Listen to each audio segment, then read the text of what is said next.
Rruga Pogaj-Gorozhub, e ndërtuar në kuadër të bashkëpunimit ndërkufitar mes Shqipërisë dhe Kosovës, u inaugurua këtë të shtunë në fshatin Gorozhub të Hasit. Ky aks lidh dy fshatra historikisht të ndara nga një klon i hekurt, duke krijuar një urnë simbolike mes komuniteteve shqiptare në të dy anët e kufirit. Në ceremoni mori pjesë kryeministri në detyrë i Kosovës Albin Kurti për krah autoritetet vendore, banorëve të zonës si dhe ambasadori i Shqipërisë në Prishtinë, Petrit Malaj.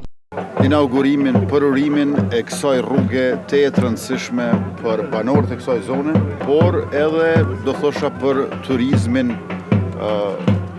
malor e kulturor të dy republikave tona të njëjtit kom, si një arterje vendimtare për qarkullimin e lirë, për shkëmbimet të cilët do t'jenë gjithnjë më të mëdha. Kjo është një pjesë e vogël e borxhit madh që kemi ndaj këtij komuniteti që i ka dhënë shumë edhe zhvillimit ekonomik edhe historisë sonë kombëtare.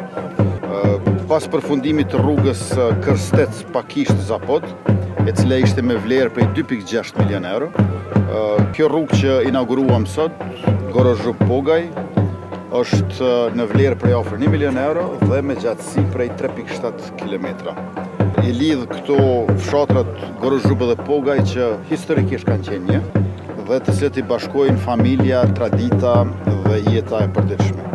Pra, lidhja jonë me Shqipërinë, përveç se historike e shpirtërore, duhet të jetë edhe fizike, e pikërisht kjo rrugë që inaugurojmë sot është një dëshmi për hapat konkret në drejtimin e duhur. Ky kufi për dekada përfaqësoi ndarjen mes Shqipërisë komuniste dhe Jugosllavisë, ndërkohë më vonë në regjimin e Miloševićit u bë simboli i represionit ndaj shqiptarëve të Kosovës. Në vitin 1998-1999, zona u godit nga bombardime duke shkaktuar viktima dhe dëme të shumta në banesa civile në të dy anët e kufirit. Sot rruga Pogaj-Gorozhub nuk është vetëm një projekt infrastruktur, por edhe simboli i bashkimit, i kujtesës historike dhe i së ardhmes së përbashkët. Projekti pritet të rizhvillimin ekonomik dhe social të zonës së Hasit, duke lehtësuar lëvizjen dhe krijuar lidhje të reja jetike mes shqiptarëve në të dy anët e kufirit.